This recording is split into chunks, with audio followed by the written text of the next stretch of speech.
In this video, I'm going to teach you how to rename a notebook in OneNote. If you find this video useful, be sure to like and subscribe, and let's get right into it. First, you'll want to open the OneNote app on your device. If it's your first time or you've signed out since your last session, you'll need to log in with your Microsoft account details. Once you're in, you should see a list of notebooks on your main dashboard. These notebooks typically contain everything from meeting notes to brainstorming ideas, so achieving clarity starts with proper naming.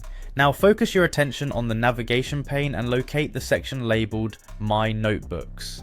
Clicking on this will reveal all the notebooks associated with your account. If you've organised your work into multiple projects or subjects, they'll be listed here. Next, you'll want to find the specific notebook you're looking to rename. Scan through the list and hover over the title of the notebook in question.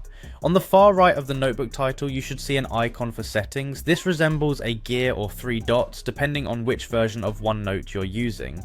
Click on this to open the drop-down menu. From the list of options, select Settings. This will open another sub-menu where you'll see a number of choices that pertain to the particular notebook you've selected. Here you want to click on Properties. This might seem like a small step, but it's important. Properties is where you'll find all the options related to the notebook's configuration. Once you're in the Properties section, you'll see a field labelled Display Name. This is where you can change the name of your notebook to something more descriptive or applicable to what it contains.